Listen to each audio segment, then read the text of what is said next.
yan guys, yung cafe apartment nila, meron siyang 9 floors and lahat yan is puro cafe. So yan yung pupuntahan natin ngayon. So dito daw yung entrance. And mag-elevator tayo.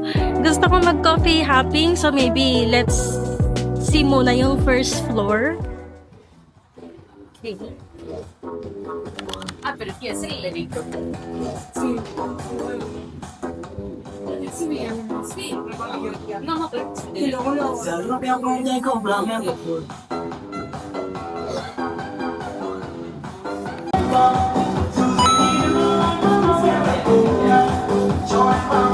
Hanggang 7th floor ng elevator nila.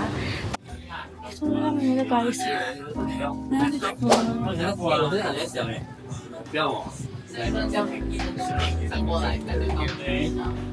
Gusto ko sa labas.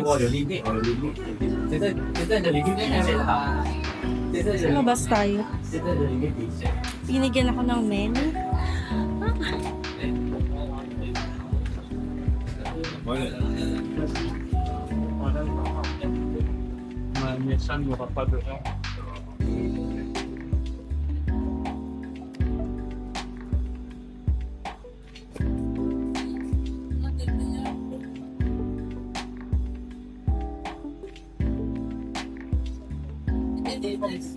Let's see the menu.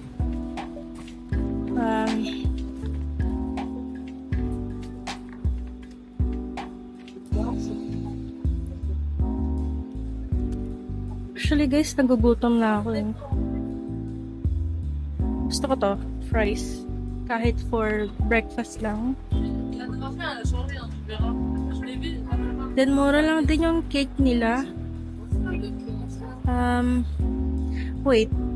Parang ito na lang ato sa akin. Kasi hindi pa ako nagbe-breakfast. Steamed broken rice. Tsaka coffee. Try natin yung I don't know, egg coffee or something. So, eto na yung order ko. Egg coffee. Tapos, etong, ewan ko ng pangalan nito, for my breakfast. Gamit ko muna yung phone ko right now kasi nagpapasa ko ng files from DJI to my MacBook para makapag-edit ako.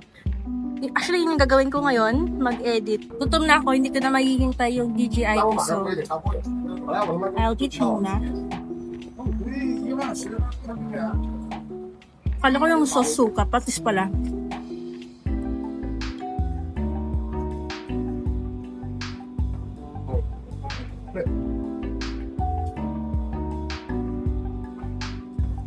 I'm not sure kung ano to. Try.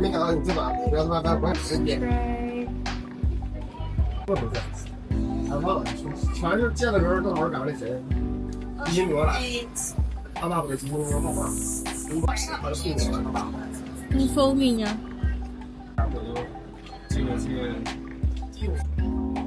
你微信的先生在你说过，Ang init right na, gusto ko sundress ako. 但是吧，就是这波就是越打越玩的越隐晦，哎，是隐晦，这控制老啊，主要是我把那个人撤掉。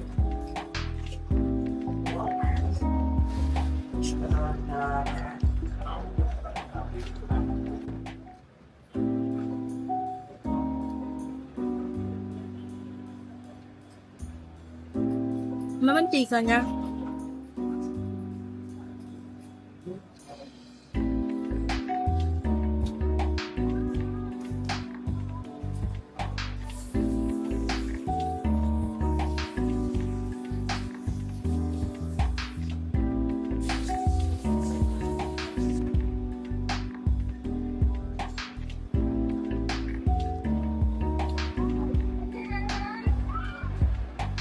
Tanyo ba siya?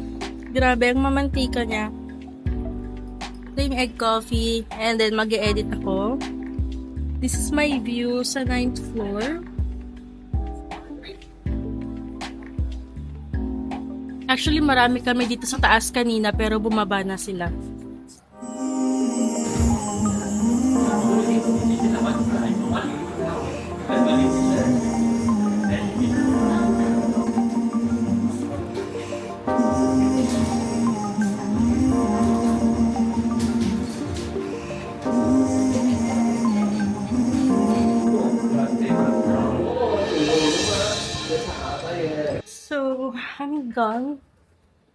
in fairness, it takes time talaga mag-edit ng mga video.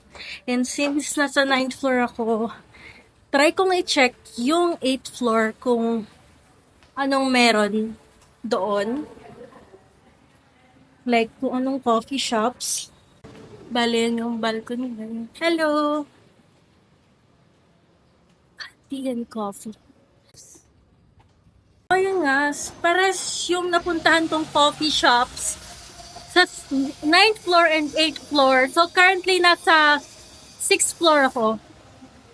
I'll try dito. So, sana hindi na parehas. Baka kasi same-same lang lahat. I don't think I like here. Let's try sa 5th floor. Wait. Ay, hindi nakakapagod. Oo nga, parang meron silang mga branch per floor.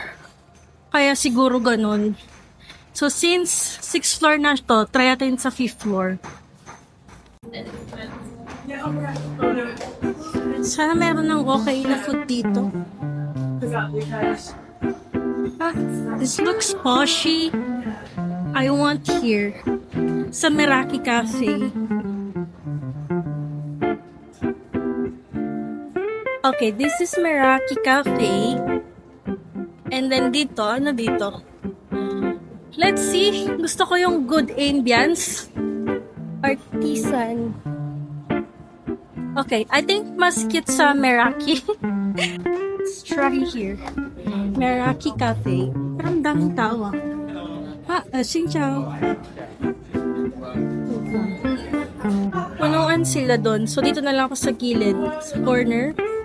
Gusto ko ng something sweet. Sweet. Or parang tea. So, luhaw din ako eh. And this is my 3rd day here. And 6 days kasi ako dito. Ang food trip lang yung ginawa ko sa Vietnam. Puro na lang ako kain. Kailangan ko na mag-withdraw. I have this one, yung matcha cheese nila since mahilig ako sa matcha. Mango passion. Thank you.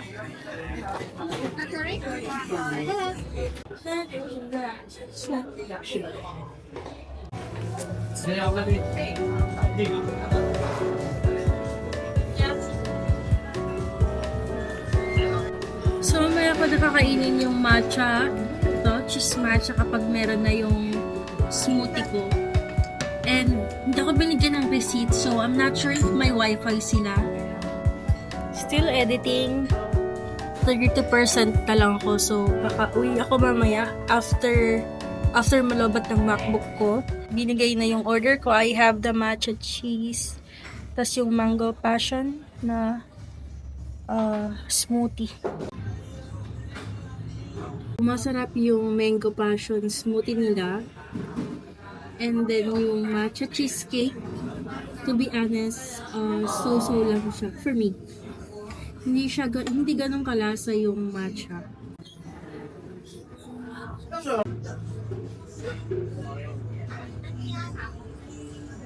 Disappointed talaga kasi hindi siya lasang matcha. Almost 100 pesos pa bilhin ko.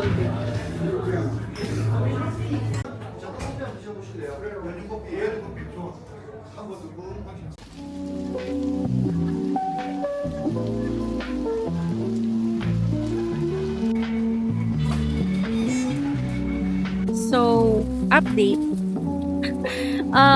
Tumambay ako sa hostel for ilang hours na and it's still raining.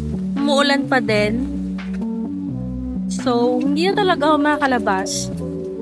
Naglakad na lang ako and nagtingin-tingin. So, bumili ako ng water, 2 doon sa Family Mart. Ayun, yung convenience store. And then, yes. Yeah. And then, bumili na lang ako ng bani sa gilid.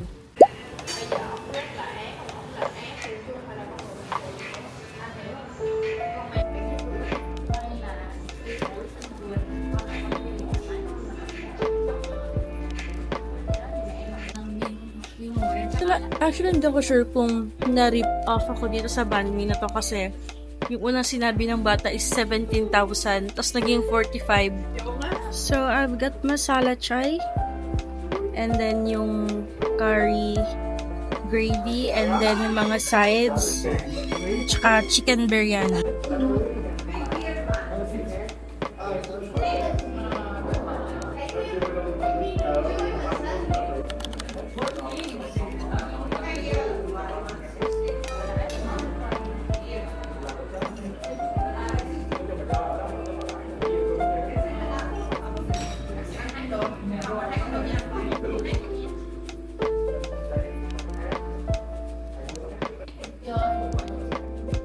Parang ginawa ko lang buong magdamag sa kumain.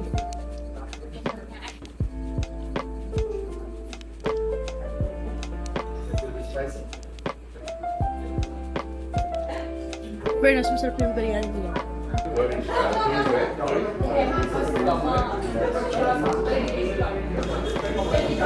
Ako lang ako dito, pero namimiss ko na yung mga Philippine food. Anyway, nag-request ako ng raw onion. Kasi yung raw onion, it goes well sa mga Indian foods.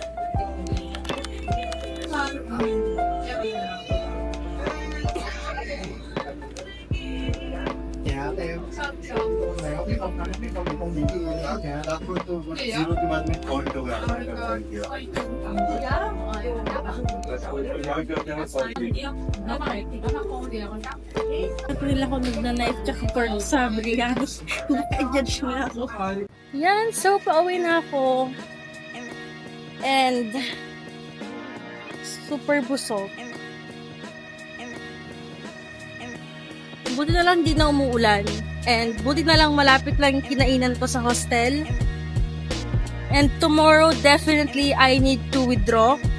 Kasi wala na akong pera. I mean, meron pa naman. Pero kasi may 3 days pa ako eh. Wala akong ganong napuntahan today. Except sa cafe apartment. And kumain lang ako magdamag. Ayoko na. Tataba talaga ako ng sobra.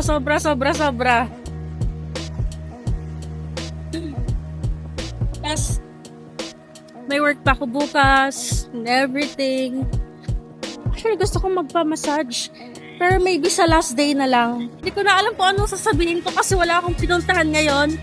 And uulan na din. Malapit na ako sa hostel ko. Konting kembot na lang. So, ayun lang guys. Please don't forget to like and subscribe. Bye-bye!